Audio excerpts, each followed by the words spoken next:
there. Subscribe to my channel. And also press this bell icon.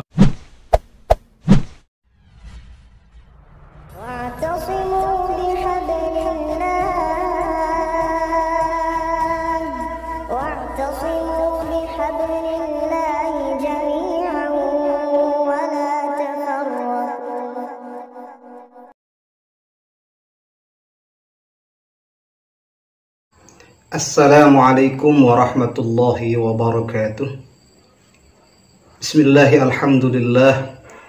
Assalatu wassalamu ala rasulillah wa alihi wa ashabihi wa mawalah, amma ba'du. Kaum muslimin rahimakumullah, ada sebuah video yang mengatakan bahwasanya talqinul mayyit itu tidak ada dalil. Kalau tidak ada dalil, berarti bid'ah. Kalau bid'ah ini kalau dilanjutkan berarti dhalalah. Kalau dhalalah berarti masuk neraka. Kesempatan kali ini kami ingin menjelaskan, memberitahu menurut pendiri Wahabi sendiri bagaimana sih sesungguhnya talqin ini. Yang dimaksud di sini adalah talqinul mayyit ba'da dafni, mentalqini mayyit setelah mayyit dikubur. Namun kajian ini sebelum kita lanjut, alangkah lebih baiknya kalau kita mendengarkan video yang menyebutkan bahwasanya talqinul mayyit itu tidak ada dalilnya dan bahkan tergolong bid'ah yang pada akhirnya masuk neraka. Silahkan disimak. Urusan talqin bukan urusan dunia. Urusan talqin bukan urusan biasa. Tapi talqin itu adalah ibadah, dan ibadah itu dua kemungkinan, atau ini adalah perkara ibadah. Sekarang kalau memang ibadah berarti ada dalil yang mensyariatkannya, dan kalau dia disyariatkan kemungkinan wajib, kemungkinan sementara tidak ada dalil, berarti pasti kemungkinan yang kedua. Apa itu? Tidak disyariatkan. Kalau tidak disyariatkan, jatuhlah dia pada larangan, dan jatuhlah dia pada muhdatsatil umur, perkara yang baru yang dibuat-buat dalam urusan agama, maka itu terlarang. Nah, itu tadi kaum muslimin yang dirahmati Allah, dia menyatakan bahwasanya talqinul mayyit ba'da dafni itu tidak ada dalilnya. Sungguhnya kalau mau dikupas secara tuntas masalah talqin ini, dari awal videonya sudah agak-agak setengah meremehkan pendapat ulama Hanafiyah. Namun mari kita kaji sesungguhnya bagaimana. Kami tidak akan menyebutkan pendapat ulama-ulama madhab, tapi kami hanya ingin menyampaikan sebuah kitab karangan dari Syekh Muhammad bin Abdul Wahhab yang tokoh sentral dalam sekte Wahabi ini.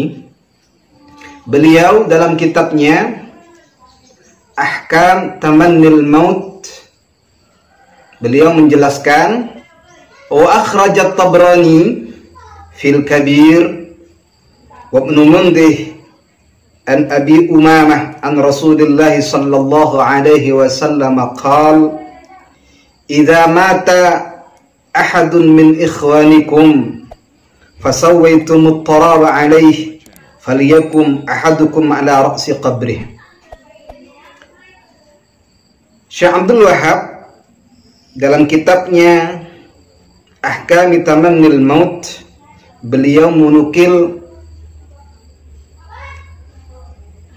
hadis dari Imam At-Tabrani dan juga Ibnu Mundih, ya, dari Abi Umamah an Rasulillah qala, Rasulullah bersabda, idza mata ahadun min ikhwanikum, jika salah satu di antara kalian ada yang meninggal dunia, fasawaitumut tarabah, lalu kalian menutupinya dengan tanah, falyakum ahadukum ala ra'si qabrih, maka hendaknya salah satu di antara kalian berdiri, ya, kemudian maju ada di atas kuburan mayit, lurus dengan kepalanya. Summa yaqulu, kemudian berkatalah, ya fulan ibn fulan, ya, katakan, hai fulan bin fulan, fa innahu yasma'u, maka sesungguhnya fulan bin fulan itu mendengar, wala yujibu, tapi tidak menjawab. Summa yaqul ya fulan ibn fulan, kemudian katakan lagi, hai fulan bin fulan, fa innahu yaqul, si mayit ini akan berkata, arsyidna rahimakumullah, tunjukkan aku, semoga Allah merahmati kamu. Ini jawaban si mayit, walakin la tash'urun, tapi kalian tidak ngerti, tidak tahu, ya. Falyaqul, hendaknya orang yang ada di kuburan itu yang membacakan talqin, uzkur ma kharajta alaihi minad dunya, ya, berkata, uzkur, ingatlah wahai fulan bin fulan, ma kharajta alaihi minad dunya, apa-apa yang kau telah keluar dari dunia ini. Apa itu? Syahadata alla ilaha illallah, bersaksi bahwasanya tidak ada Tuhan, tidak ada sesembahan kecuali Allah. Wa anna Muhammadar Rasulullah, dan sesungguhnya Muhammad adalah utusan Allah.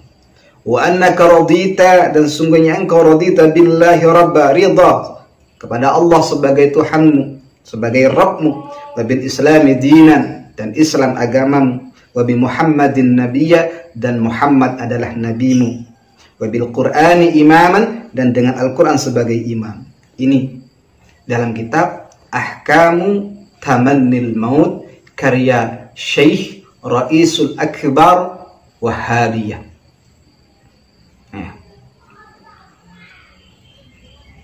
Entah, difaham sendiri saja. Beliau menukil hadis dari kitabnya Imam At-Tabrani. Tentunya kalau ini tidak bisa diamalkan, Syekh Muhammad bin Abdul Wahab takkan pernah menukil hadis ini, ya. Kemudian pimpinan tertingginya lagi, ya, Ibnu Taimiyah ditanya tentang talqin, ya. Wasu'ila rahimahullah, hal yajibu talqinul mayyit ba'da dafnih am la, wa halil qira'atu ilal mayyit. Ibnu Taimiyah dalam majmu' fatwanya jilid 24 halaman 298, di situ dijelaskan bahwasanya Ibnu Taimiyah radhiyallahu taala anhu pernah ditanya, apakah talqinul mayyit setelah dikubur itu wajib atau tidak, dan apakah pahala Al-Quran itu sampai pada mayit. Fa'ajabah, maka Ibnu Taimiyah rahimahullah ta'ala menjawab, talqinuhu ba'da mautihi laisa wajiban bil ijma'. Menalkini mayit setelah dikubur bukanlah suatu kewajiban, ini secara ijma' ulama. Wala kana min amalil muslimina al-mashhuri bainahum ala ahdin Nabi sallallahu alaihi wasallam wa khulafaih. Dan juga bukan perbuatan kaum muslimin yang masyhur, berarti yang tidak masyhur ada. Yang masyhur bainahum ala ahdin Nabi, mulai dari zaman Nabi sallallahu alaihi wasallam khulafai dan khulafaur rasyidin, zaman khalifah Rasulullah, bal dzalika ma'surun an ta'ifatin minas sahabah. Bahkan ini maksur dari sahabat, ya, sahabat Nabi yang melakukan. Ini pernyataan Ibnu Taimiyah, bukan tidak ada dalilnya. Nah, kita itu ikut sahabat, walaupun sesungguhnya Syekh Abdul Wahab sudah menukil hadisnya dan tidak memberikan komentar. Entah kenapa beliau tidak memberikan komentar. Apakah beliaunya setuju bahwasanya ini sunnah? Minimal boleh. Ini seperti itu. Faminal a'imma man rakhasa fihi kal Imam Ahmad. Ada dari beberapa imam yang memperbolehkan ditalqin. Ya. Ada juga waqad istahabbahu ta'ifatun min ashabihi, dan sungguh ada ta'ifatun sekelompok dari ashabul Hanabilah, golongan Hanabilah yang menyunnahkan.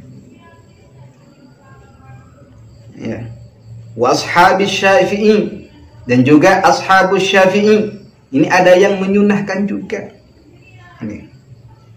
Wa minal ulama, juga ada sebagian ulama yang mengatakan mayyakrahuhu, ya,